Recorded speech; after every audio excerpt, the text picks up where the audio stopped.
Nos encontramos en el libro de los Hechos de los Apóstoles, es el libro de los Hechos de los Apóstoles, capítulo 18, y en esta ocasión vamos a considerar los versículos que vamos a leer desde el versículo también 18 hasta el versículo 22.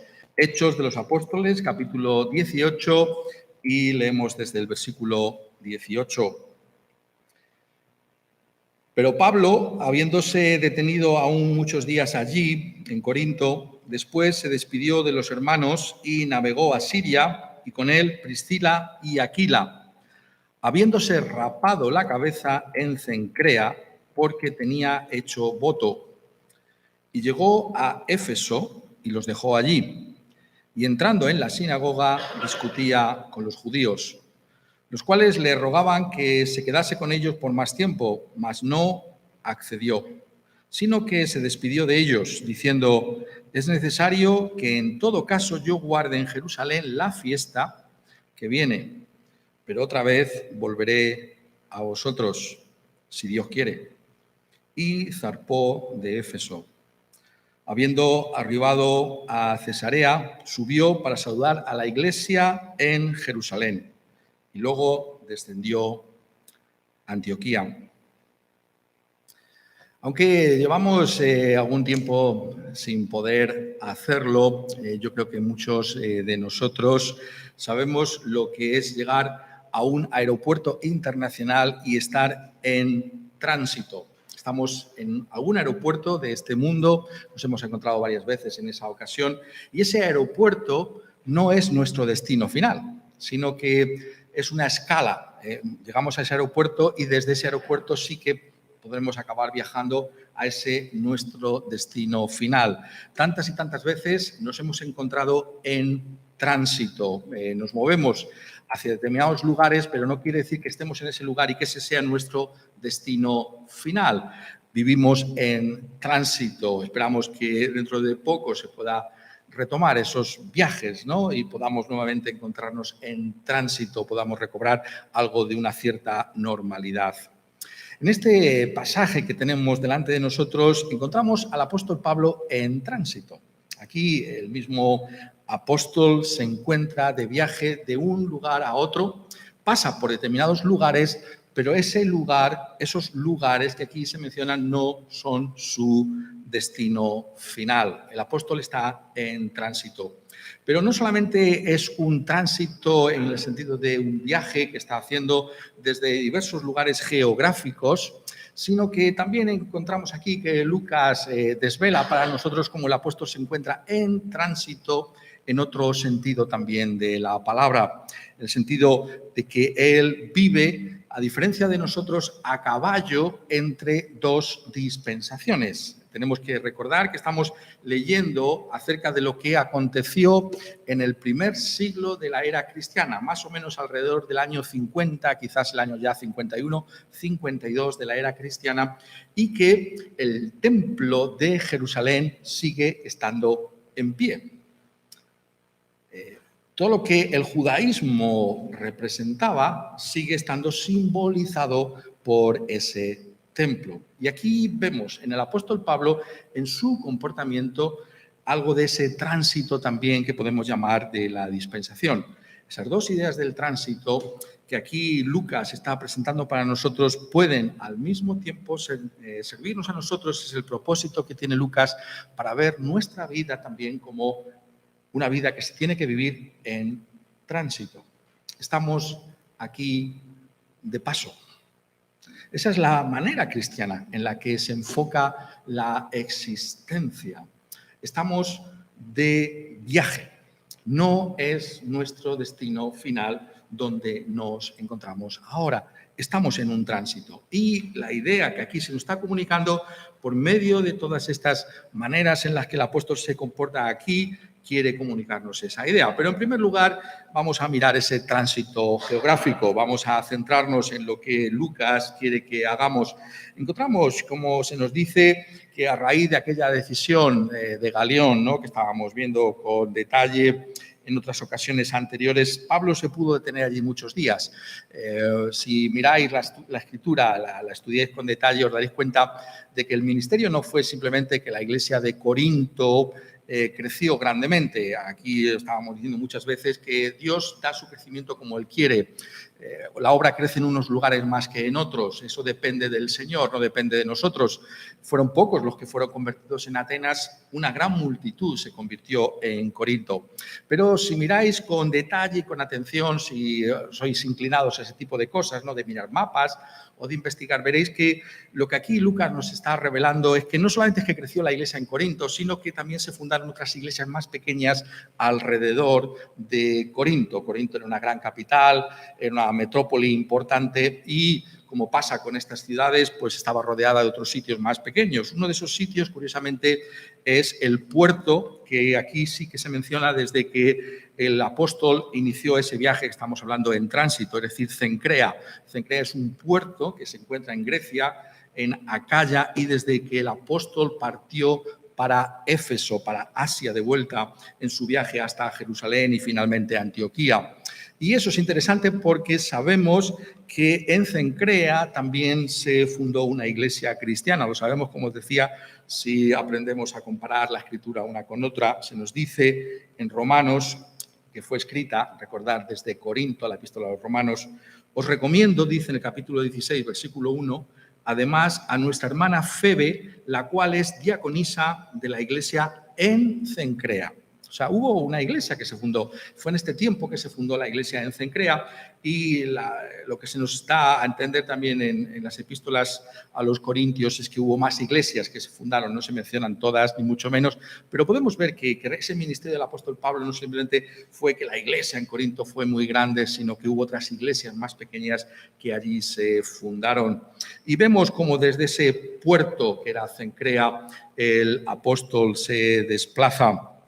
Realmente va hacia otro lugar que es Cesarea. Cesarea es ese gran puerto también que se encuentra en Israel y desde allí se nos está diciendo que él se encontró, en primer lugar había llegado a Éfeso, de allí a Cesarea y después, cuando se nos dice aquí que subió a saludar a la iglesia, se refiere a la iglesia en Jerusalén. Cuando se habla de subir a Jerusalén, entendemos, cuando se habla de subir, entendemos que está hablando de ir a la iglesia en Jerusalén. No se menciona aquí por nombre, pero sabemos que es una referencia a Jerusalén, pero de vuelta, y esto es lo que quizá pueda sorprenderse a algunos de nosotros, es a Antioquía. ¿Por qué la importancia de Antioquía? Porque tenéis que recordar que fue la iglesia de Antioquía la que encomendó a Pablo para lo que nosotros ahora llamamos el segundo viaje misionero. Los viajes del apóstol Pablo, que aparecen aquí en el libro de los Hechos de los Apóstoles, nosotros los intentamos entenderlos, ¿no?, llamándoles primero, segundo, tercero y finalmente el viaje a Roma. Aquí se está concluyendo ese segundo viaje misionero. Aquí concluye realmente con ese gran ministerio en Corinto, acaba el segundo viaje misionero. ¿Y qué hace el apóstol? Pues el apóstol vuelve hacia aquella iglesia de la que salió, esa iglesia de Antioquía, que es la iglesia que le encomendó para ese ministerio de la predicación del evangelio por todo ese lugar, por ese imperio romano, por esa parte del imperio romano que le llevó en esta ocasión a esos primeros confines de Europa. Por tanto, vemos que hay un desplazamiento del apóstol Pablo de un lugar a otro, que es importante que lo notemos. ¿Por qué?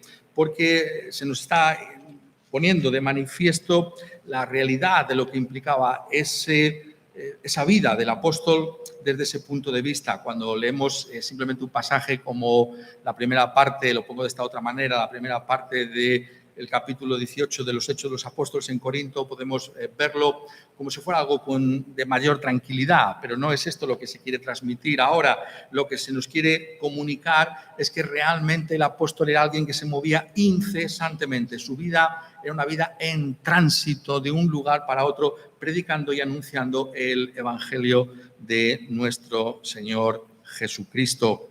Y, como estamos diciendo, volviendo finalmente a Antioquía para dar allí una información acerca de lo que había acontecido en lo que nosotros llamamos ese segundo viaje misionero, algo parecido a lo que aconteció después del primer viaje misionero. Esto se encuentra en el capítulo 14 y en el versículo 27. Y habiendo llegado y reunido a la iglesia de Antioquía, refirieron cuán grandes cosas había hecho Dios con ellos y cómo había abierto la puerta de la fe a los gentiles, ¿no? Y aquí está la base, ¿no?, para ese movimiento que sabéis que caracteriza también a las iglesias evangélicas, ¿no? Estos viajes que por causa de la pandemia no hemos podido realizar a otros lugares, ¿no?, pero que forman parte de lo que es la esencia misma de la fe cristiana. Vamos a otros lugares e informamos, hablamos, ¿no?, de lo que ha acontecido, de lo que Dios ha hecho en otros lugares. Esto es realmente la textura misma de la fe cristiana. No es simplemente una cosa local en un sitio en concreto, sino que hay una relación entre iglesias, entre congregaciones, entre actividades que tienen lugar. Y vemos como Lucas llama nuestra atención también sobre todas las maneras en las que el apóstol se mueve, ¿no? Habla de esos desplazamientos por tierra, habla de la navegación, tiene que ir, ¿no?, tiene que navegar hasta Éfeso, tiene que moverse también por tierra. Estamos diciendo, hay también aquí muchas alusiones a las relaciones con las personas. Esto forma también parte de lo que es la misma esencia de la vida cristiana. El cristianismo no es algo individualista. Dice aquí, se despidió de los hermanos y navegó a Siria y con él Priscila y Aquila. Recordaréis cómo se encontró con ellos en Corinto, cómo fueron de ayuda para él, porque estaban ejerciendo ese mismo oficio, y la sensación que nos da el texto es que permitieron que el apóstol Pablo pudiera dedicarse totalmente a la predicación del evangelio, mientras ellos, Aquila y Priscila, o Priscila y Aquila, como dice ahora el texto, se encargaban de ese trabajo para que él pudiera dedicarse completamente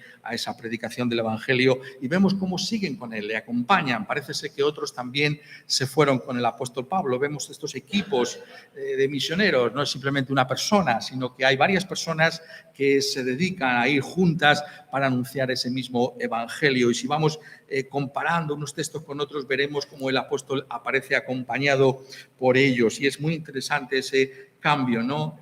Antes habló de Aquila, Priscila, ahora dice Priscila y Aquila, ¿no? ¿Por qué? Porque Priscila seguramente tenía una posición de mucha más relevancia en cuanto a la comunicación del evangelio que el mismo Aquila. A partir de ese momento va a aparecer así, en primer lugar ella y después él, ¿no? Eso es curioso, ¿no? Estos detalles que nos hacen ver de que hay personas, y da igual si uno es un hombre o una mujer, que pueden tener mayor discernimiento espiritual, pueden tener mayor capacidad, y que son las personas, ¿no?, que están llevando ese mensaje también y que están acompañando a aquellos que están predicando el evangelio. Priscila con Aquila, no solamente Aquila, sino también Priscila, y Priscila se menciona aquí en primer lugar. Y vemos cómo hay todo tipo de relaciones entre ellos. Vemos cómo llega a Éfeso y cómo hace lo que ya estamos acostumbrados a leer. Entra en la sinagoga y discute con los judíos. Lo hace durante muy poco tiempo. El mismo texto nos está diciendo que el apóstol estaba en tránsito, no se podía quedar en Éfeso. Ellos querían que se quedara allí, pero no pudo, sino que se despide de ellos. No accede a su petición. Esto es curioso, ¿no? Alguien te pide que te quedes, pero tú no te puedes quedar, tienes otra cosa que hacer.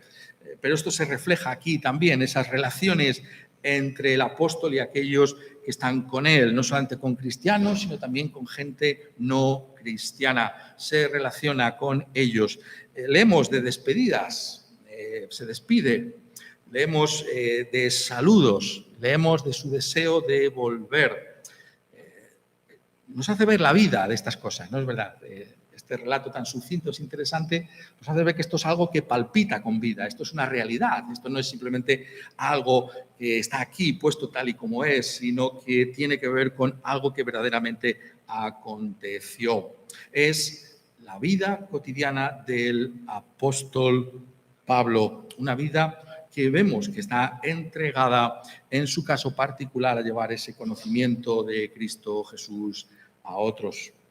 Y está en ese tránsito, estamos diciendo, en ese tránsito geográfico, pero hay otro tránsito que debemos notar y que Lucas quiere que nosotros apreciemos. es lo que llamamos, se puede llamar, para entenderlo, ese tránsito de dispensación. Esto es más difícil de entender para nosotros, porque nosotros no estamos en absoluto en esas circunstancias. Nosotros vivimos en unos momentos, después de 2000 años, en los que no podemos entender lo que representaba el templo de Jerusalén, lo que representaba que el apóstol dice, notadlo bien, que esto es muy importante para entender la Escritura, el apóstol no dice yo era judío. Muchos lo leen así, pero no dice eso. Si leéis el texto, dice yo soy judío. Eso es muy significativo. Yo soy judío. Vivo en tránsito entre toda la rica revelación del Antiguo Testamento que pudo explicar con todo lujo de detalles en estas sinagogas, mostrando que el cumplimiento del Antiguo Testamento era el Nuevo Testamento, era Jesús de Nazaret como el Mesías prometido. Por todo el Antiguo Testamento pudo anunciarlo, pero él dice, yo soy judío. Y lo vemos aquí, lo vemos en este comportamiento. Notad cómo tenemos que tratar. Por cierto, también me gusta repetirlo de vez en cuando, ¿no? Todos estamos sujetos a la predicación expositiva, ¿no? Es decir, no es simplemente vosotros, ¿no? Las personas que podéis escuchar, todos estamos sujetos. El predicador tiene que explicar todo lo que está delante. No se puede saltar nada, ¿no? Todo está ahí. Y entonces la autoridad de la Biblia está también sobre el predicador.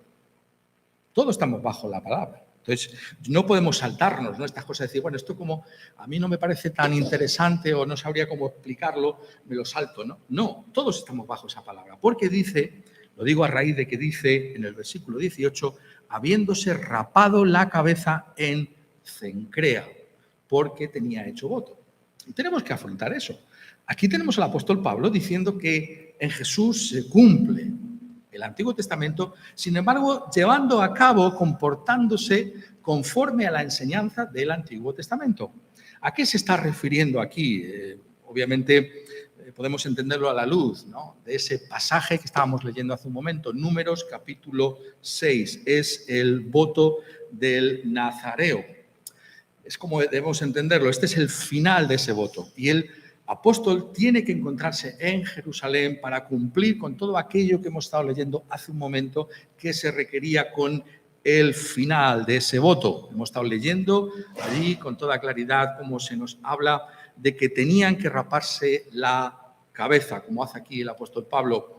¿Qué es esto del voto del Nazareo? Bueno, es para nosotros interesante consultarlo y mirarlo porque está aquí en la Escritura y porque tiene muchas cosas que decirnos. Esa palabra significa literalmente separado o consagrado. Está hablando de una persona que es separada y que es consagrada para el servicio al Señor. Esta es la idea que aquí se nos está trayendo en la Escritura. Esto es lo que está aquí poniendo en manifiesto Moisés en Números. El hombre o la mujer que se apartare haciendo voto de Nazareo, notad lo que dice, para dedicarse a Jehová. Es una dedicación especial, es alguien que está entregado al Señor, que hay una consagración al Señor. Y en la Escritura leemos, quizás el más conocido fuera Sansón, uno de los jueces, el último de los jueces, cómo tiene esa consagración. Pues bien, el apóstol Pablo aquí se nos está sugiriendo en este texto que él lleva a cabo ese voto de consagración al Señor. Y precisamente porque se ha cumplido ese voto, se ha cumplido el propósito para que el apóstol llevó a cabo ese voto, que tiene que marchar a Jerusalén para presentar esa ofrenda de la que hemos estado leyendo hace un momento, que se requería de aquel que había terminado ese voto. Dice en el versículo 18 de Números capítulo 6, entonces el nazareo raerá a la puerta del tabernáculo de reunión su cabeza consagrada y tomará los cabellos de su cabeza consagrada y los pondrá sobre el fuego que está debajo de la ofrenda de paz. Y esto lo tiene que hacer delante del sacerdote y en el tabernáculo de reunión, que sabemos que es lo que está hablando Moisés y que después significa el templo. Por tanto, el apóstol tenía que encontrarse en Jerusalén para llevar a cabo la finalización de ese voto de consagración. Y además, por si fuera poco, se nos dice aquí otra cosa que es interesante para que veamos el tránsito también de la dispensación en la que vivía el apóstol Pablo, porque notad que se nos dice en este pasaje, en el capítulo 18 y en el versículo ahora 21, se despidió de ellos, no se podía quedar en Éfeso. Es necesario que en todo tiempo, que en todo caso yo guarde en Jerusalén la fiesta que viene. ¿Qué fiesta es esta? Es la fiesta de la Pascua. Pero notadlo, yo quisiera que nos diéramos cuenta, ¿no?, de lo que nos está trayendo Lucas. Aquí tenemos a un apóstol que está anunciando con toda claridad la realidad de que Cristo Jesús es el Mesías al que apuntaba el Antiguo Testamento y, sin embargo, este mismo apóstol está todavía viviendo conforme a prácticas del Antiguo Testamento. La mente del apóstol está centrada, no me puedo entretener en Éfeso, ¿por qué? Pero ¿qué prisa tienes? Podríamos decirle a Pablo, tengo que encontrarme en Jerusalén porque quiero guardar la fiesta de la Pascua. Esto es lo que nos está trayendo Lucas a nosotros. Esto es lo que nosotros tenemos que abordar. El apóstol está viviendo entre dos dispensaciones. Se encuentra en tránsito entre ese cambio que Dios ha introducido, el Antiguo Testamento y el Nuevo Testamento. Y el apóstol, como judío que es, está procurando hacer justicia a lo que significa su propio trasfondo, pero hacerlo desde el punto de vista también de lo que le ha sido revelado en la persona de nuestro Señor Jesucristo, esto que está viniendo a nosotros. Lo pongo de otra manera. Cuando leemos, ¿no?, un pasaje como este, nos cuesta ponernos en el lugar del apóstol sencillamente porque no somos conscientes de que, por ejemplo, el Nuevo Testamento no está escrito. Os recuerdo siempre estas fechas, esto es importante. En este año 50, ¿cuántas partes del Nuevo Testamento habían sido escritas? La Biblia, quiero decir, la Biblia del apóstol Pablo es el Antiguo Testamento. Nosotros nos movemos, ¿no?, con nuestro Nuevo Testamento, con la Biblia al completo. Pues bien, la Biblia del apóstol es el Antiguo Testamento. El Nuevo Testamento se está escribiendo. El apóstol vive en ese tránsito de dispensaciones. Y el apóstol tiene un propósito para comportarse de esta manera igualmente. Eso es lo que también tenemos que descubrir. Pero me gustaría que en esta ocasión en particular, puesto que es lo que nos dice Lucas, pudiéramos ver qué significan para nosotros ese voto y también esa fiesta de la Pascua. Es decir, en qué sentido nosotros también estaríamos viviendo en tránsito, tomando lo que el apóstol realiza aquí. ¿Cómo hemos de concebir nuestra vida? ¿Qué está comunicando? Lo pongo de otra manera. ¿Qué está comunicando el apóstol Pablo al guardar esto? ¿Simplemente porque no ha habido, la destrucción del templo no ha tenido todavía lugar? ¿O hay algo más que nosotros tenemos que ser capaces de leer? Lucas nos está animando a que podamos ver estas cosas también como cristianos, como aquellos que vivimos ya completamente en la dispensación del Nuevo Testamento. Es decir, el Antiguo Testamento, aunque se haya cumplido, aunque el templo no esté, nos sigue comunicando poderosamente cómo hemos de vivir como cristianos en nuestros días. Y esto es lo que tenemos que notar nosotros. La consagración, en primer lugar, el voto del Nazareo. ¿Qué nos está diciendo la Escritura? Bueno, si miramos conforme se va escribiendo el Nuevo Testamento, es así como debemos entender toda nuestra vida. Eran personajes, ¿no?, algunas personas, ¿no?, y conocemos sus nombres, se podían hacer esos votos, como hace el apóstol Pablo. Sansón había realizado ese voto.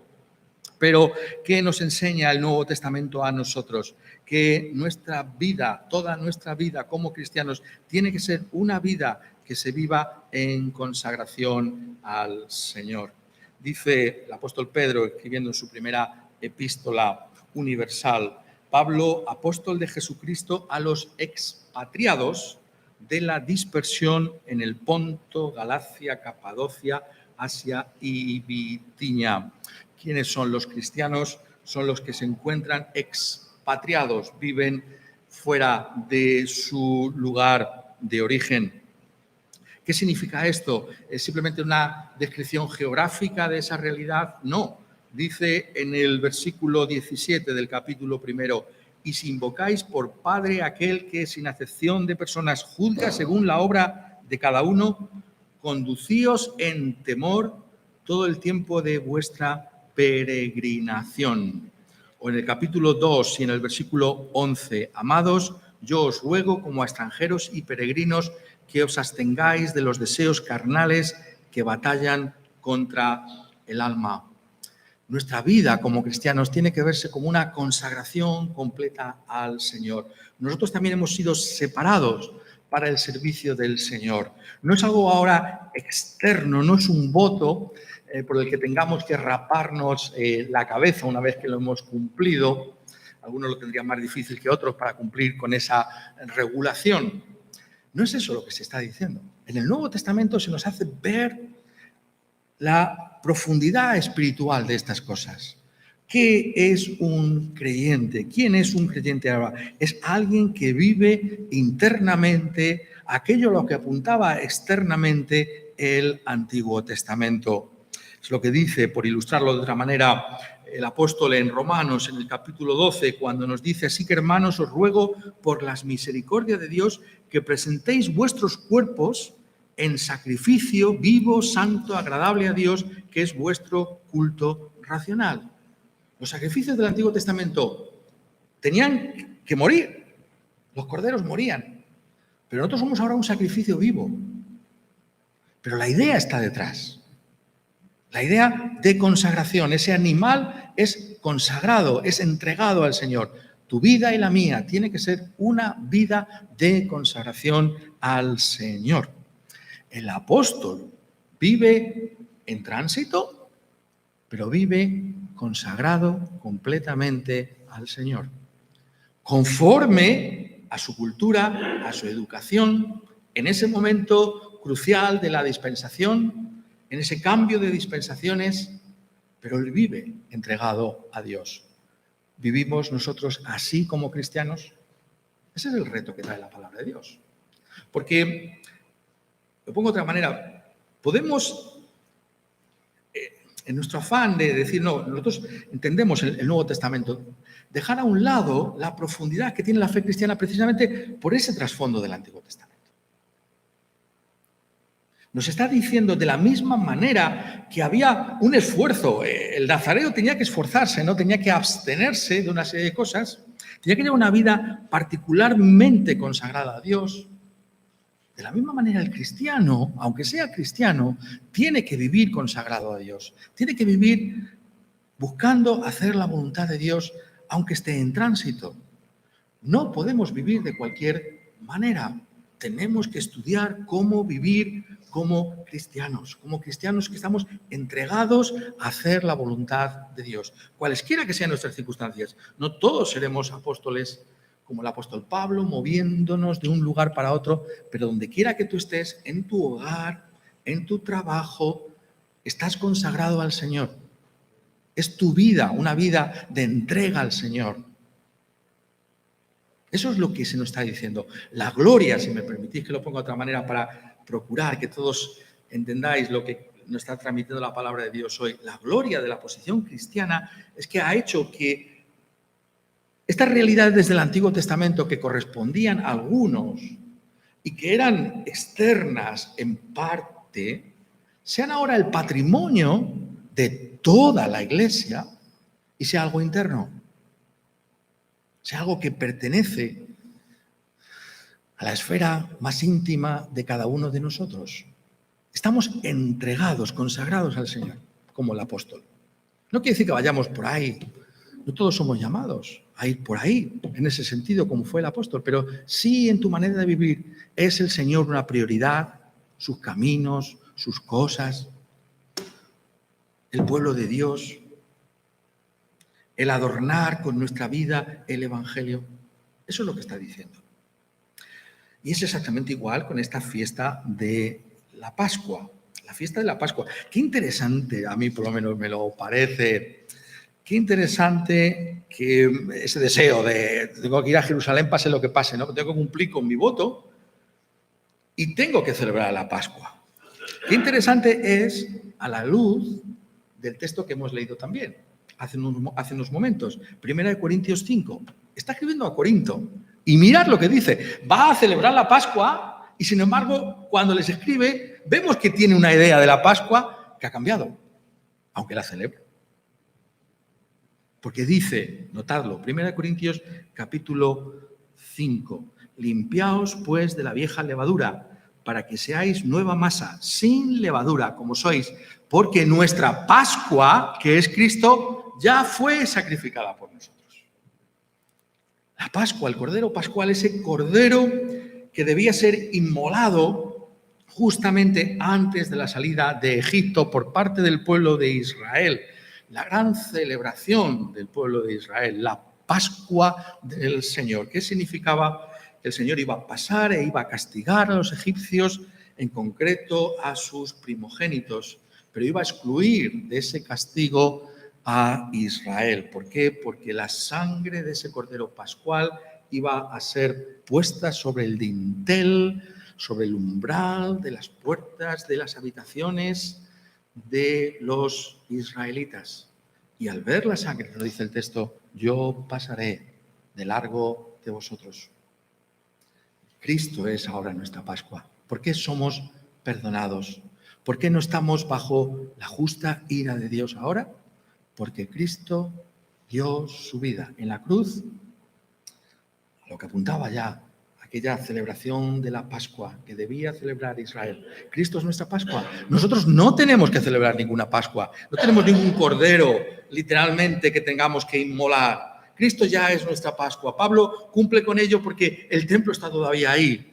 Pero la idea es, Cristo es nuestra Pascua. Nos hemos refugiado, te has refugiado tú en Cristo de la ira venidera. Has encontrado en Cristo el refugio para que tus pecados puedan ser perdonados. Eso es lo que se nos está comunicando. La única manera en la que tú y yo podemos tener paz para con Dios es si podemos afirmar Cristo es nuestra Pascua. Pero hay algo más aquí. Porque esta fiesta de la Pascua tiene que ser celebrada de una manera consagrada al Señor. No era la única fiesta. ¿Sabéis que había una fiesta que se superponía o que estaba al mismo tiempo, que era la fiesta de los panes sin levadura? Si leéis, ¿no?, en Éxodo veréis cómo ambas fiestas se superponen, si lo puedo decir así, van unidas. Y parte de esa celebración, de esta fiesta de los panes sin levadura, es que tenían que buscar en sus casas. Tenían que forzarse por ver si había algún resto de levadura en la casa para sacarlo, para quitarlo. Era parte de la celebración. ¿Qué significa eso? El apóstol lo interpreta para nosotros. No tenemos por qué quebrarnos la cabeza. ¿Qué significa eso para los cristianos hoy en día? Nos lo dice aquí el apóstol. Limpiaos, pues, de la vieja levadura, para que seáis nueva masa, sin levadura, como sois. Porque nuestra Pascua, que es Cristo, ya fue sacrificada por nosotros. Así que, celebremos la fiesta, no con la vieja levadura, ni con la levadura de malicia y de maldad, sino con panes sin levadura, de sinceridad y de verdad. Hay un sentido cristiano de esta fiesta de los panes sin levadura, que es para nosotros. Implica una vida distintiva. ¿Cómo éramos antes de nuestra conversión? ¿Acaso no nos caracterizábamos por la malicia? La malicia es pensar mal, ¿eh? Pensamos mal. Estamos siempre maquinando. Pensamos mal. Hay que desterrar la malicia de tu vida. El apóstol dice, todo lo creo, todo lo espero, todo lo soporto. El amor piensa lo mejor. Tenemos que desterrar la malicia de nuestras mentes. Eso significa ser cristiano. Deja a un lado esa levadura de esos pensamientos como la gente que no conoce que Cristo es su Pascua, que es nuestra salvación. Y la maldad es vivir de acuerdo a esa malicia, ese comportamiento, ¿no?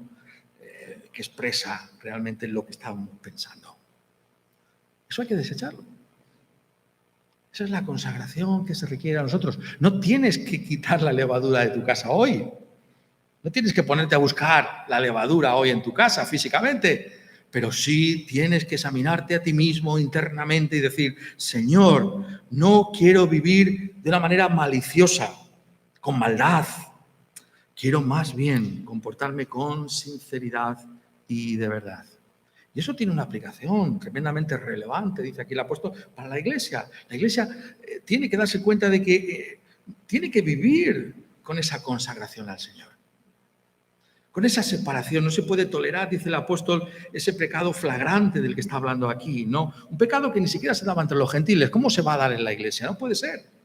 Pero ¿de dónde viene esto? Viene de nuestra forma de pensar, de nuestra forma de actuar, de nuestra forma de comportarnos, de no habernos dado cuenta que si Cristo es nuestra Pascua, tenemos que celebrar la fiesta con panes sin levadura. Es decir, esto tiene relevancia para tu vida. ¿Qué quiere decir el apóstol? Lo tiene que explicar con detalles concretos que nos ayudan a nosotros. No os estoy diciendo, dice el apóstol, que os separéis de los fornicarios, los avaros, los ladrones o los idólatras que hay en este mundo. No. ¿Cómo íbamos a vivir entonces en un mundo como este, caído? Más bien os escribí que no os juntéis con ninguno que llamándose hermano fuese fornicario o avaro o idólatra o maldiciente o borracho o ladrón, con el tal ni aún comáis. Está diciendo, el pecado es serio. Al igual que la levadura tenía que ser quitada de las casas para celebrar la fiesta, el pecado es serio. No podemos tontear y jugar con estas cosas. Oh, Cristo es mi Pascua. Bueno, pues si es tu Pascua, celebra también la fiesta de los panes sin levadura, porque eso es lo que hacían los judíos. ¿O vamos a ser menos que ellos? ¿Pero en qué sentido? En el sentido de que tenemos que procurar que nuestra vida sea una vida en la que se manifieste la realidad del Espíritu Santo que nos lleva a vivir de acuerdo a estas cosas que Dios enseña en su palabra en el Antiguo y en el Nuevo Testamento. Esa consagración al Señor, esa reprensión al hermano de parte de la congregación. Esto no está bien lo que estás haciendo. ¿Y qué quiere decir esto? No comas con él. ¿Qué quiere decir? Esto no es simplemente que lo están despreciando, no, es una manera de hacerle ver que no está bien su comportamiento. Hermano, eso que estás haciendo no está bien. Tienes que dejar a un lado esto. Porque tenemos que celebrar nuestra fiesta con panes sin levadura. Quita ya la vieja levadura de tu vida. Deja ya de comportarte y de pensar como lo hacías antes de tu conversión. Somos distintos. Somos de Cristo Jesús. Cristo es nuestra Pascua. Y ahí es donde está el mensaje para nosotros, finalmente. La vida como un tránsito. La vida es un tránsito para el cristiano. Lo que Lucas nos está comunicando es que lo que es una realidad, incluso una realidad en nuestra propia vida, como estábamos diciendo, que vivimos muchas veces estando de viaje, es en realidad, dice aquí toda la Escritura, lo que es la vida. Estamos de paso en este mundo y en esta vida. ¿Cómo se vive de esta manera en tránsito como cristianos? Aprendiendo del apóstol Pablo, buscando esa consagración de mente, de espíritu, de comportamiento, de vida, para que donde quiera que nos encontremos en ese tránsito de la vida podamos vivir como el apóstol. ¿Acaso no está Lucas desvelando delante de nosotros que en medio de esos incesantes viajes Pablo era una persona entregada completamente, consagrada al Señor? Hizo un voto. No sé si nos dice por qué. Quizás para dar gracias a Dios, por la manera en que el Señor Jesucristo le liberó y le protegió, recordáis en Corinto. Quizás de consagrarse al Señor para un ministerio tan duro como el que tuvo en Corinto. No lo sabemos, eso no se nos dice. No podemos sino especular, pero no podemos afirmarlo. Pero el apóstol era consciente de que la vida es una consagración al Señor, de que la vida es una vida que se vive para Él. aunque estemos en tránsito, aunque nos encontremos en nuestras circunstancias particulares. Esas circunstancias nunca pueden quitarnos la realidad de lo que es el discipulado cristiano. Algo que el apóstol muestra aquí con toda claridad, por medio de esas prácticas del Antiguo Testamento que sabíamos que iban a fenecer, que iban a dejar de ser, pero que él practicó como judío de aquel momento y en aquella ocasión, pero que nos transmiten a nosotros que nuestra vida tiene que estar centrada en Cristo, que es nuestra Pascua, y en la celebración de la fiesta con panes sin levadura, con sinceridad y con verdad, completamente entregados a hacer la voluntad de Dios. ¿Por qué? Porque hemos sido comprados y hemos sido comprados por precio, con la sangre del Señor Jesucristo. Por tanto, llevemos al corazón estas cosas. Están aquí para nuestra instrucción. Tenemos que vivir de esta manera, porque es la manera cristiana, es la única manera en la que podemos glorificar a Dios ahora que estamos en tránsito. Algún día se acabarán nuestros viajes, se acabarán nuestros movimientos, nuestras tareas y trabajos, y estaremos en el hogar con toda la iglesia, estaremos en nuestra Antioquía celestial. Y allí hablaremos y estaremos para siempre con toda la iglesia de todos los tiempos, con el mismo apóstol Pablo. Pero sobre todo, celebrando las cenas de las bodas del Cordero con nuestro Señor Jesucristo mismo. No merece la pena hacer bien el viaje hacia ese lugar. No merece la pena esforzarnos un poquito más en ese camino, en ese tránsito. Quiera Él ayudarnos para que podamos vivir a la altura de la propia palabra del Señor. Amén.